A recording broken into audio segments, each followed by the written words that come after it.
Você tem uma alergia que não melhora? Você sabe que pode ser dermatite atópica?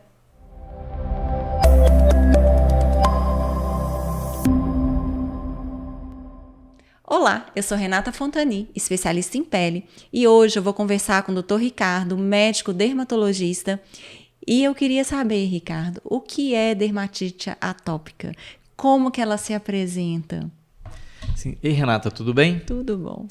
Renata, a dermatite atópica, ela é uma doença da pele, que é uma doença inflamatória imunomediada. Ela tem um papel da imunidade nessa doença, na qual a gente tem uma alteração da barreira da pele, da barreira de proteção.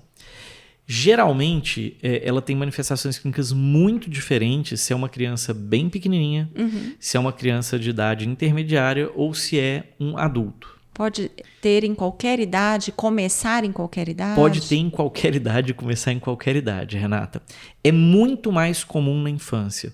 E a grande maioria das crianças, quando vão entrando na adolescência, na idade adulta, ela tende a resolver espontaneamente. O que é uma coisa até interessante, né? E tem um motivo para dar, assim, para começar ou não? A doença, ela tem a ver com a barreira cutânea, com alterações da própria composição da pele. Então, à medida que a gente vai envelhecendo, sofrem mudanças, vamos dizer assim, no processo tanto de proteção da pele, nessa barreira da pele, quanto até na parte da resposta imunológica, e por isso existe uma tendência, a maioria dos pacientes, de resolução do quadro clínico. Porém, tem algumas pessoas que mesmo com essa melhora parcial, elas vão manter o quadro clínico e elas acabam tendo um quadro muito prolongado ao longo da vida. Existem algumas pessoas também que têm uma melhora da dermatite atópica no começo da adolescência e no início da idade adulta, mais para idoso, voltam a apresentar sintomas de dermatite atópica, que é uma dermatite atópica do adulto ou do idoso que a gente vê acima de pacientes com mais de 50 anos, que é um outro padrão que às vezes a gente consegue ver. Tem a ver com a imunidade da pele ou não? Ou pela mudança de característica Tem mesmo? a ver com a composição e também com essa parte imune. Antigamente, a gente achava que era só a composição da pele. E a gente achava que era uma alteração de produção de substâncias que compõem aí essa barreira cutânea. Hoje a gente sabe que não, que tem uma série de moléculas, digamos assim, que são do sistema imunológico que também estão envolvidas nesse processo e que fazem com que o paciente tenha mais ressecamento, mais prurido e mais lesões. Tanto que hoje a gente tem medicações que trabalham nessa linha também da parte imunológica, que são imunobiológicos, são inibidores de JAK, que são substâncias bem específicas que atrapalham, vamos dizer assim, essas vias que estão alteradas nos pacientes de dermatite atópica e fazem com que o paciente melhore. E assim, o estresse, a vida corrida ou alguma doença, né, que a pessoa ficou mais debilitada, pode fazer surgir uma dermatite ou não? Não tem muito a ver. Renata, em geral, a pessoa para ter dermatite atópica, ela tem que ter uma tendência genética a ter a alteração. Já tem. E essa tendência genética, ela tem muita associação com outras atopias. Então, é muito comum a pessoa ter histórico na família de pessoas com asma, com rinite alérgica, outras pessoas com dermatite atópica, que são todas essas três doenças que fazem parte desse complexo chamado atopia, né? Então, às vezes, a própria pessoa tem dermatite atópica, rinite e asma. Às vezes, ela tem a dermatite atópica e tem um irmão, um pai, uma mãe que tem essas outras doenças. Agora, fato é que além dessa carga genética que a pessoa geralmente tem, se você for procurar na família, o estresse, a ansiedade, as alterações emocionais, elas pioram o quadro clínico. Então é muito frequente o paciente ter uma exacerbação, uma piora do quadro associado, por exemplo, tanto a estresse físico, por exemplo, uma exposição prolongada ao sol, um frio excessivo, um lugar muito seco. Então a gente tem uma piora dos quadros nesse contexto. Às e vezes você quando pode fica assim frio, que fica Sim. queimada aí daquelas então, como se fossem umas pertinho do brotoejazinhas ou cabelo, pertinho do cabelo. Pode ser o estresse emocional. Então, por exemplo, um paciente que tem um estresse na escola com semana de prova, um estresse no trabalho por alguma coisa que tem que entregar com prazo, às vezes um estresse emocional de um relacionamento que está terminando. Então, todo esse estresse nosso também pessoal, ele pode piorar e desencadear os quadros de dermatite atópica. Às vezes uma sobrecarga de trabalho, por exemplo, uma restrição de sono. Isso tudo dá uma desequilibrada e uma piora nesses quadros de dermatite atópica. Como se desequilibrasse um pouco da imunidade da pele e aí desse chance para aparecer mais para isso aparecer. tudo. E não é um fungo, não é uma bactéria, não vai passar para ninguém, não vai pegar em ninguém, é uma alteração do próprio organismo. E na criança muito pequenininha, de poucos meses, vamos dizer assim, quando você tem esses quadros de dermatite atópica, eles se manifestam com lesões que são mais úmidas, que são mais até molhadinhas. Lembra uma borotoeja de criança dessa de suor, mas não é. É uma lesão muito mais molhada, muito mais persistente, muito mais...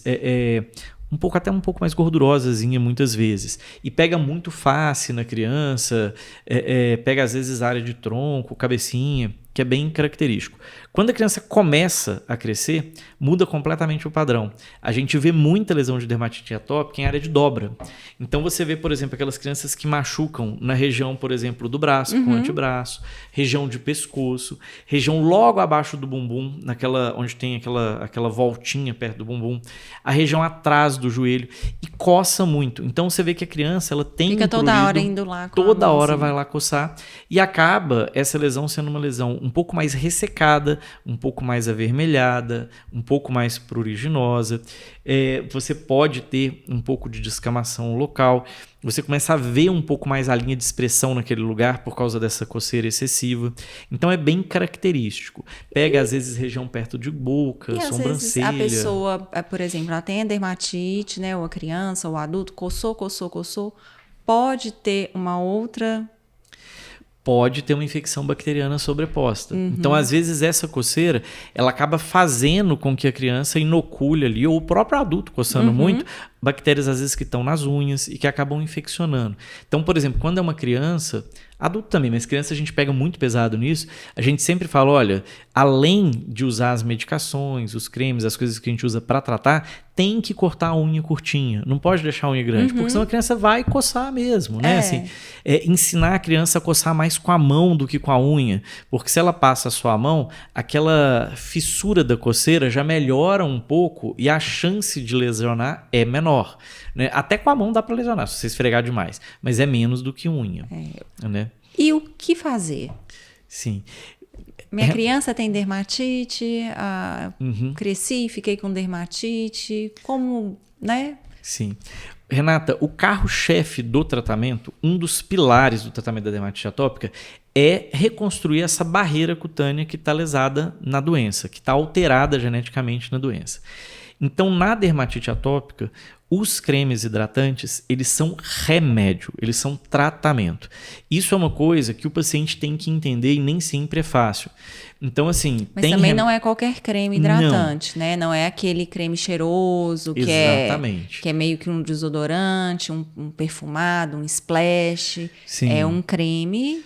O até creme, sem perfume, né? Exatamente. O creme cheiroso é melhor do que nada, mas ele não é o ideal, né? Assim, ele não é o tratamento certo. Não. Então, assim, uma coisa importante de pensar é isso. Primeiro, o creme aqui, ele é remédio. Porque às vezes a gente vê muita gente falar assim, nossa, mas eu vou pagar X reais num creme hidratante? Né? Assim, não, você vai pagar X reais no remédio que a via de administração é tópica. Porque isso é um tratamento. Se você tem pressão alta, você toma um comprimido. Se você tem diabetes, você injeta uma insulina. Se você tem dermatite atópica, você passa um remédio, que é o produto que a gente vai usar nesses casos, né? Então, esses hidratantes que são mais potentes, esses hidratantes que geralmente são de um custo maior, eles têm várias características. A primeira é que eles são sem cheiro, porque o próprio perfume pode piorar o quadro e pode irritar. Geralmente, eles têm uma capacidade de hidratação muito maior do que os cremes comuns. Então, eles hidratam muito mais a pele. Então, eles são melhores nesse sentido, no sentido de hidratar, de fazer uma pele, de repor essa barreira cutânea. E hoje já tem uma quantidade maior, né, de marcas de creme. Antigamente a gente tinha poucos. Poucos, né? E com preços muito diversificados. Você tem produtos muito bons com preços hoje muito mais acessíveis do que no passado. Então, assim, primeira coisa, um bom hidratante. Segunda coisa é tentar evitar coisas que irritam. Então, por exemplo, banhos muito quentes ou muito frios não são muito legais. Banhos com muito sabão não são nada legais, porque o sabão ele acaba tirando a própria oleosidade da pele e piorando mais ainda a barreira cutânea. Esse sabão que eles estão usando agora líquido, que não é um sabão, é um óleo, Isso é interessante para quem tem dermatite? É interessante. Você tem a opção dos sabonetes que são glicerinados, os que têm hidratante na composição do sabonete, que já são muito melhores do que os sabonetes convencionais, tá? E você tem uma opção hoje, que na maior parte das vezes são sabonetes líquidos, que de uma forma geral eles são chamados de Syndet, que são uns sabonetes que são sem... É como se fosse um sabão sem sabão. Na verdade, eles não têm aquele componente que é do sabão em si. Então eles conseguem limpar, mas eles não tiram a barreira cutânea. Mas eles limpam, Ricardo? Eles limpam. Muitas vezes os pacientes ficam na dúvida. Eu vou usar isso, será que vai limpar mesmo? Limpa. Eles limpam super bem. Agora, dependendo do tipo de Syndet, do tipo de sabão, ele pode ou não dar mais ou menos espuma. O que pra gente aqui no Brasil é uma coisa muito angustiante. Porque a gente tem uma sensação de que tem que dar espuma para limpar. E não obrigatoriamente. Ele pode ter um produto que consegue limpar e não é tão espumoso assim. Então, tem vários que dão pouca espuma, tá? Então, geralmente, a gente, quando vai indicar algum desses produtos, a gente tenta sentir um pouco a realidade do paciente. Se é uma pessoa que vira e fala assim, olha, se não der espuma nenhuma, eu não vou tolerar, você já passa um que dá um pouquinho de espuma para a pessoa, pelo menos, usar, porque senão ela não adere ao tratamento, sabe? E é claro também, assim... E a importância de aderir ao tratamento é o principal. É o principal. E é claro também, assim, você tem uma gradação da doença, né, Renata? Se é uma doença mais leve, às vezes um sabonete glicerinado, um sabonete com hidratante e um creme hidratante básico já resolvem o seu problema. Se é um paciente com um quadro muito recidivante, muito intenso, às vezes você vai precisar de um Syndet, você vai precisar de um hidratante que é muito mais caro, você vai precisar às vezes até de medicação oral para controlar a resposta imune desse paciente, a resposta imune inflamatória e diminuir essas lesões. Os casos muito graves, a gente usa tratamento oral. Existem alguns imunomoduladores que podem ser usados para dermatite atópica, desde criança pequena até pacientes idosos, e existem algumas outras medicações imunobiológicas que podem ser usadas, uns inibidores de IL-4, medicamentos imunobiológicos que podem ser usados, e hoje a gente tem inclusive umas medicações que são chamadas pequenas moléculas, que são os inibidores de JAK, que também podem ser usados nesses quadros, tá? E que tem uma boa resposta. Uma excelente resposta, na verdade, todos eles. E isso não é o antialérgico, né? Não é um Porque antialérgico. muitas vezes a pessoa acha que é uma alergia, por isso a importância de procurar um profissional capacitado, né, para reconhecer, e usa, às vezes, o antialérgico oral, a pomadinha tópica, acaba não resolvendo e, às vezes, demorando muito para procurar um médico, né? E isso é muito importante, né, Ricardo? Os quadros muito localizados, Renata, às vezes eles têm uma resposta com corticoide tópico, eles podem ter resposta com inibidor de calcitriol, com esses medicamentos, com a base de tacrolimus ou pimecrolimus tópico, eles têm uma boa resposta quando são quadros mais localizados, né? Assim, quando são quadros muito difusos, a gente acaba caminhando cada vez mais para tratamentos orais e que tenham um melhor resultado e um resultado mais sustentável para o paciente. Mas é importante isso que você falou. Eu tratei. É uma pessoa que tem um quadro muito leve. Melhora com hidratante? Ótimo, vai ser esse o tratamento. Se o hidratante resolve, ele é o tratamento. Mesmo porque o corticoide, se você usar muito tempo seguido... Sim, ele afina a pele, ele aumenta vasinho local, ele pode dar uma atrofia da derme. Às vezes acaba não fazendo efeito. Não fazendo efeito com o tempo. O corticoide, para usar, ele tem que ser acompanhado pelo médico. Não tem jeito de usar da cabeça da pessoa, porque senão ele acaba tendo uma série de complicações, né?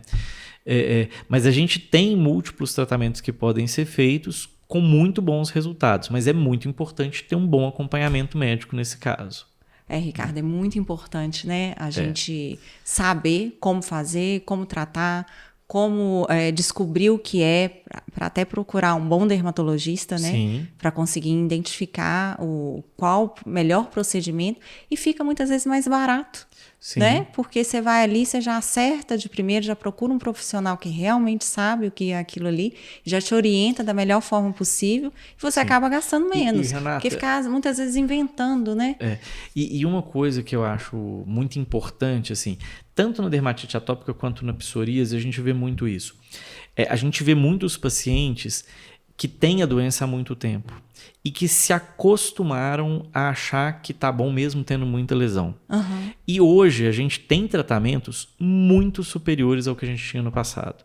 Então hoje é muito mais fácil você literalmente limpar completamente a pele da pessoa do que no passado. Então a gente vê muito isso. A gente vê paciente chegar e falar assim, eu já usei um tanto de coisa, eu não ligo. Não, sempre tem um pouco e sempre me incomoda. E você vê que a pessoa tem uma qualidade de vida muito ruim. Porque às vezes à noite ela acorda, ela coça à noite, ela não dorme direito. A gente vê muitas vezes o pessoal usar... Se acostuma com ruim, né? Se acostuma com ruim. A gente vê muitas vezes o pessoal usar muito antialérgico. Não é que o antialérgico é ruim, mas ele não vai resolver todo o prurido, toda a coceira da pessoa. Tem outras medicações que melhoram mais a coceira na dermatite atópica. Mascarando uma situação, sendo que poderia ser tratada. Ninguém melhor do que a pessoa que estuda para isso, exatamente, né? Que na teoria tem a possibilidade de conseguir ajudar. Isso. Por isso é importante o que você falou, consultar um bom dermatologista para poder fazer um tratamento adequado. Esse conteúdo tá muito bom, eu acho que assim, é de muita relevância para todos os pacientes, né? Porque às vezes a pessoa chega com uma dermatite, às vezes não sabe que é uma dermatite, então é importante você ficar atento. Se você gostou desse conteúdo, se você está gostando do nosso podcast, se inscreva no nosso canal. É muito importante para a gente, né, Ricardo? Muito importante, Renata. E a gente se encontra no próximo podcast.